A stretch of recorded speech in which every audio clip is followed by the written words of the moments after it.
Pourquoi est-ce vraiment important la lecture? Notre fils aîné avait du mal à s'endormir. On ne lui lisait pas d'histoire. C'était notre premier enfant, on ne savait pas ce qu'il fallait faire. Par la suite, on a remarqué que lire une histoire, ça le calmait. Et c'était aussi un moment en famille, rien que pour lui. Sans télévision, sans portable, un moment à lui, autour de la lecture, tous ensemble. À la nuit tombée, ça le rassurait et il dormait mieux. On a compris qu'il avait besoin de ce moment d'attention. Et puis raconter des histoires, ça stimule l'imaginaire.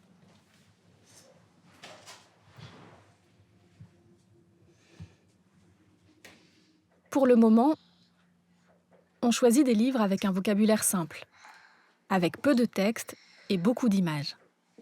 Les livres avec beaucoup d'écrits, c'est plus pour les familles entendantes, parce que les parents peuvent mettre le ton en lisant, et du coup, les enfants se créent leurs propres images. Mon point de vue, en tant que parent sourd, c'est que les enfants sourds n'ont pas les mêmes besoins. L'accès au sens se fait par le visuel. Le vocabulaire vient après. En tout cas, c'est mon avis. Bien sûr, quand ils seront plus grands et qu'ils commenceront à lire, on leur proposera des livres adaptés à leur progression.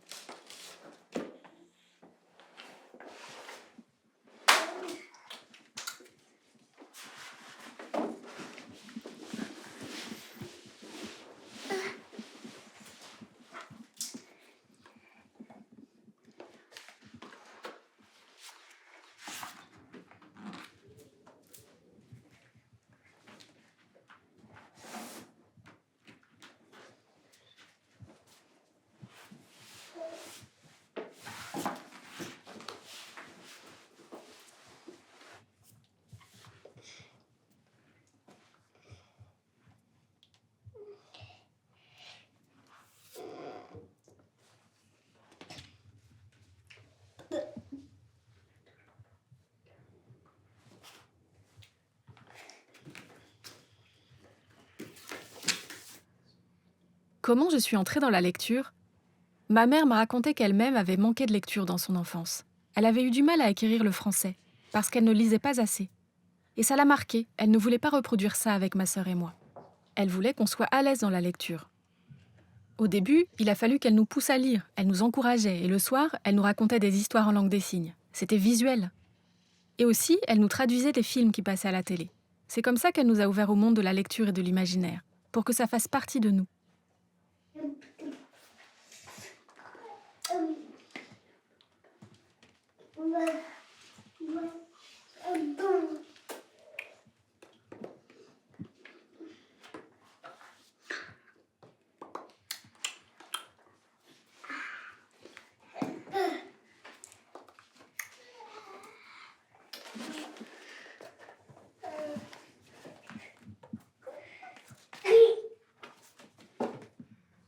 Moi, j'ai vécu autre chose. Dans ma famille, on est aussi sourd de génération en génération. Mais je n'ai pas de souvenir de lecture du soir en langue des signes. Mes parents ne l'ont jamais fait. Par contre, ils avaient une bibliothèque remplie de bandes dessinées, que je lisais. C'est ce qui m'a permis de rentrer dans la lecture. Et puis au collège, grâce à un professeur, j'ai pris goût au roman. Je me suis forcé à plonger dans le texte sans le support de l'image. Avec la BD, on visualise l'histoire. Le roman, ça n'a rien à voir. Mais à force, j'ai senti que ça m'apportait une meilleure maîtrise du français écrit. La structure de la LSF et celle du français écrit sont très différentes. Et la lecture m'a permis de faire le lien entre les deux langues. C'est pour ça que c'est important pour moi de donner aux enfants l'accès à la lecture. Et avec Manon, on est sur la même longueur d'onde. Il faut leur donner le goût de la lecture dès le plus jeune âge, sans attendre. Sinon, ils n'aimeront pas ça, et ce sera plus difficile.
Voilà, ce cochon n'a pas d'œil et du coup, on ne sait pas du tout ce qu'il est en train de penser. On n'a pas la moindre idée.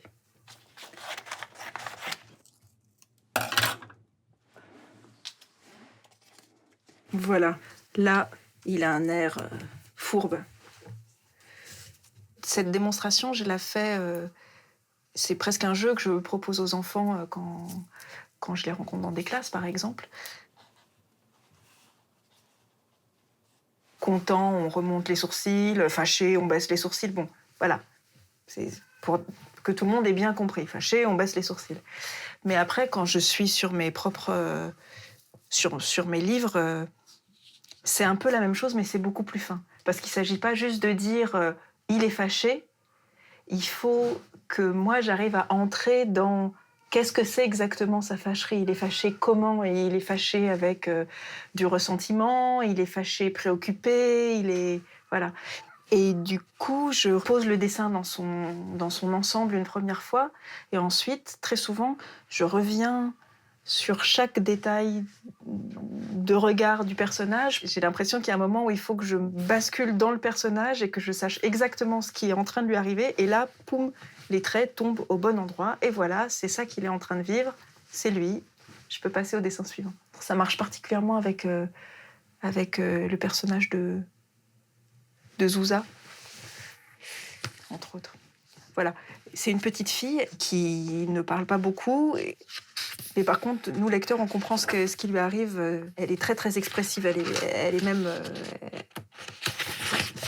grimaçante, quoi. Voilà. Et il paraît que dans les crèches, tous les enfants répètent en miroir, miment en miroir ce que fait Zouza à l'image. Et je pense qu'il serait bien infoutu, ces enfants, de dire ce que c'est que cette émotion, ce sentiment. Par contre, l'éprouver par leur corps et la reformuler par leur corps, ça leur vient tout de suite, quoi. Le dessin amène permet une finesse que je pourrais pas avoir juste avec des mots, quoi.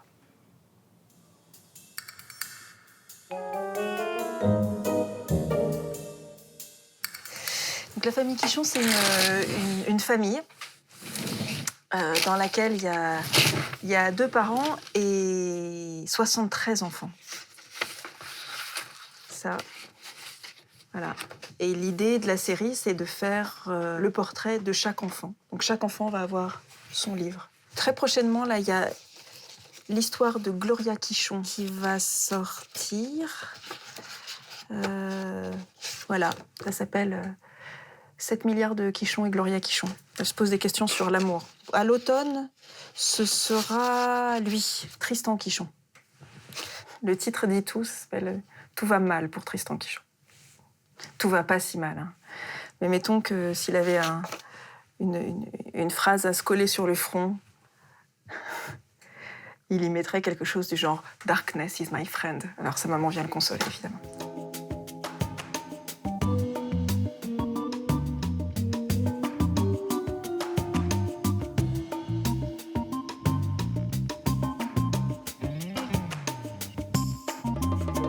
je pars très très souvent de mes préoccupations d'adulte.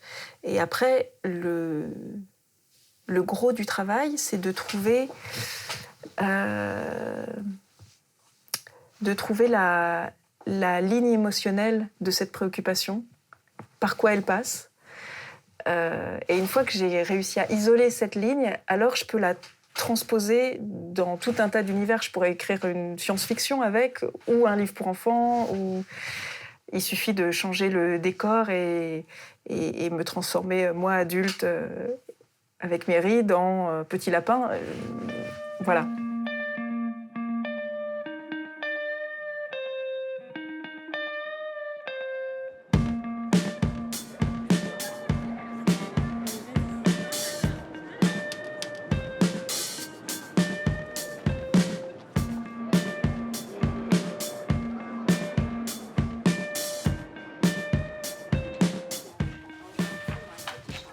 Regarde, c'est pareil à la Tour Eiffel. Quoi? Oh. Quoi? Oh, oh, oh.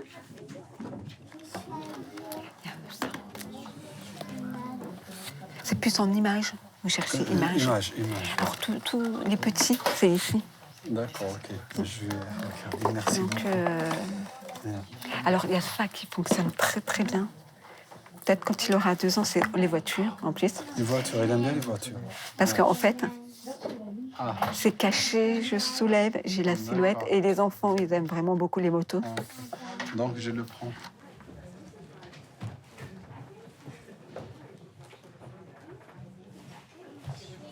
Which should I choose? Olivia? Look at those. Elle est en quelle Histoires classe? d'ogres, ogres, ogresses, tout ce qui fait Le greffe peur. et les 7 chevreaux là-bas. Celui-là, c'est mon préféré. C'est comme les 7 chevreaux, mais avec une ogresse. Tu veux vraiment qu'il fasse peur? Ouais. Il y a la chèvre biscornue. Je suis la chèvre biscornue. J'ai 2 cornes très très pointues. Si tu t'approches, tant pis pour toi. Tu finiras tout rapla-pla. Tu veux celui-là? Je veux tout ça. Tout ça. Mais alors, on fait quoi? On les prend pour la maison? Bah oui, Ah, mais super. tu me les racontes là. Ici aussi? Oui, ici aussi.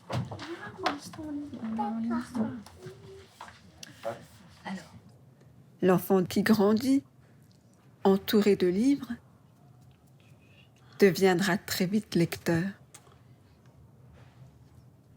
En revanche, un enfant sans livre aura besoin d'une transmission parallèle pour développer son goût à la lecture. Par les contes, l'enfant découvre des mondes imaginaires, ouvre sa réflexion et peut venir vers le livre.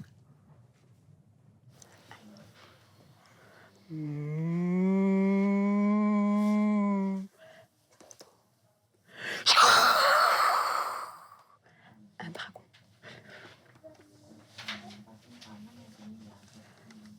Petite fille. Elle a peur, mais elle est courageuse. Elle prend un bâton et... Ce qui m'intéresse entre mon travail de conteuse et de bibliothécaire, c'est leur lien complémentaire. Avant d'entrer en bibliothèque en 2004, je voulais absolument être conteuse. Pour ça, il fallait que j'apprenne le métier, que je me forme. Du côté des sourds, à l'époque, rien n'était proposé. Alors, j'ai été à la Maison des Contes. C'est là que j'ai rencontré Praline. Tout de suite, j'ai apprécié sa forme de transmission orale, très visuelle, minimaliste, des mots simples et justes.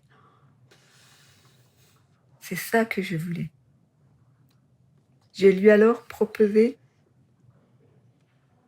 de créer ensemble un duo, un échange de mains, de paroles, trouver notre forme de spectacle.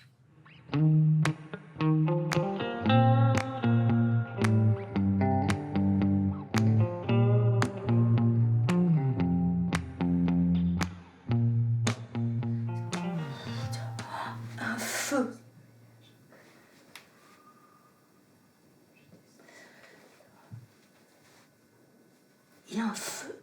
Viens.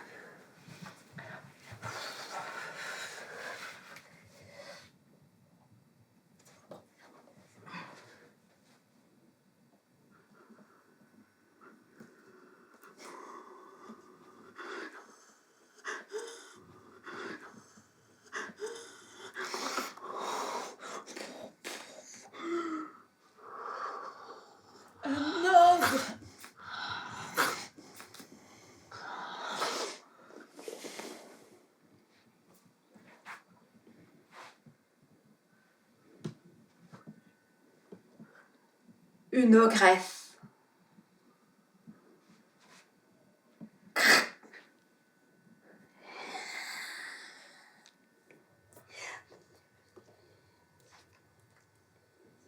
Venez les petits.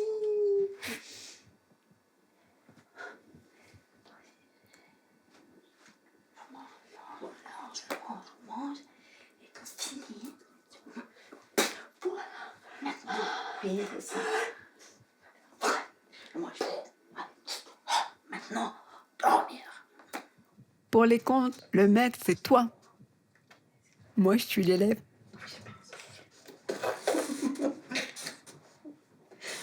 C'est quand même Praline qui m'a formée au conte. Moi, je connaissais rien à la langue des signes. C'est grâce à Marie que j'ai appris. Avec cette volonté que Marie avait de transposer en langue des signes le style du conte oral. C'est-à-dire avec une musicalité, des images précises, et que ça soit vivant. C'est-à-dire que ça soit un conte dans les deux langues avec la langue du conte.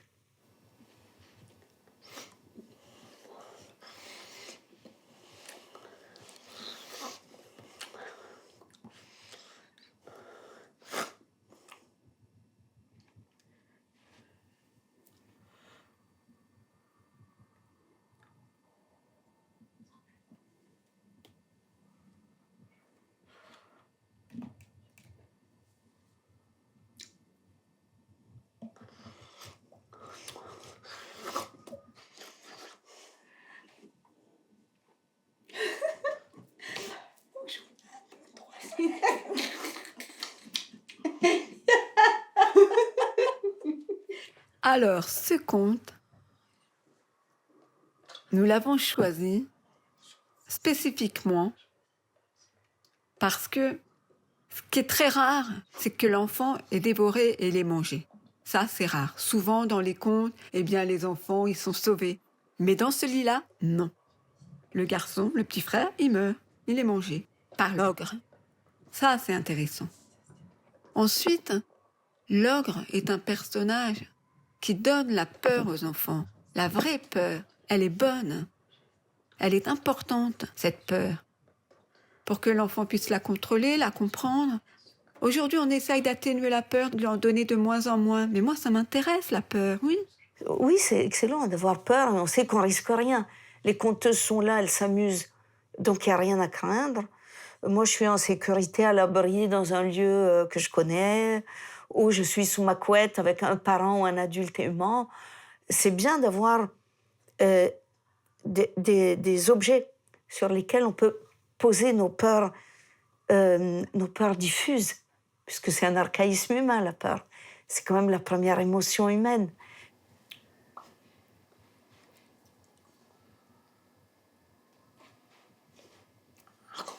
Il me mange.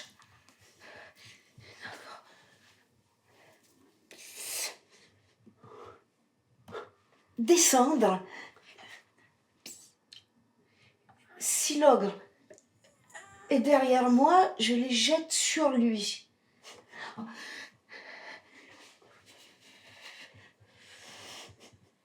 Ce conte-là, à la fin, c'est la petite fille qui a le dessus.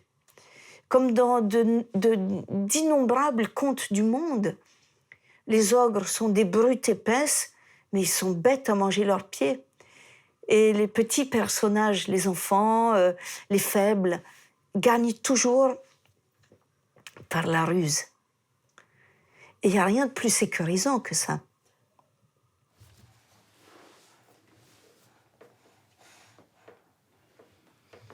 Tout,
Souvent, le vocabulaire rencontré dans les livres est relié au quotidien.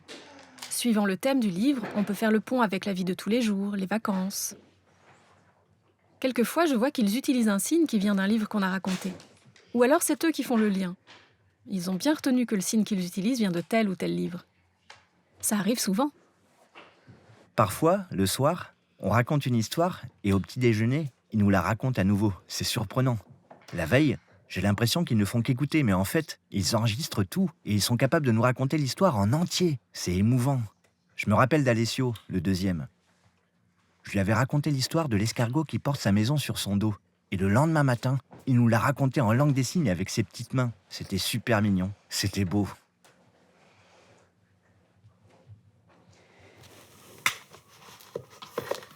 Hop. Voilà, on n'est pas obligé de tout prendre, hein. Tout ça, ce sont des récits collectés dans la tradition orale. Il y a Vives et Vaillantes. C'est un recueil de contes d'héroïnes super nana. Et puis, il y a ceux de la petite enfance. Voilà. Et puis, mon dernier bébé s'appelle Noun et Bobby. Et c'est un petit garçon qui cherche un chien dans une ville désertée et comprenne qui veut, comprenne qui peut.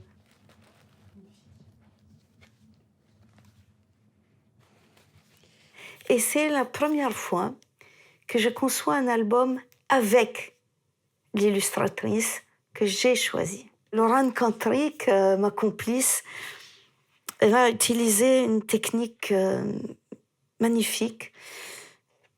Elle fait la ville avec du papier de soie.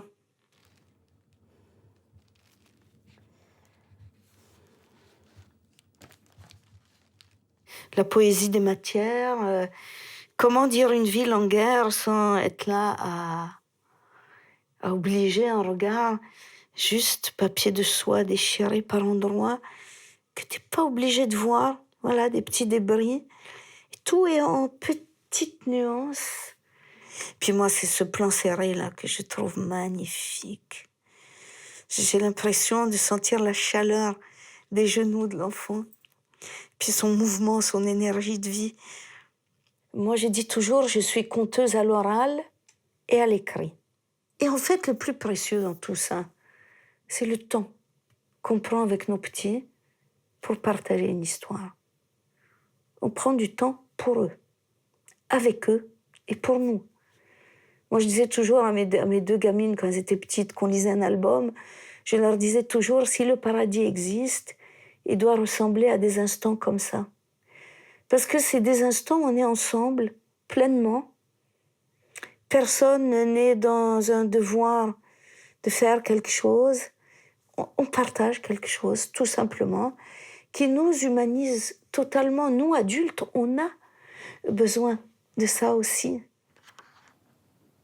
L'histoire est finie.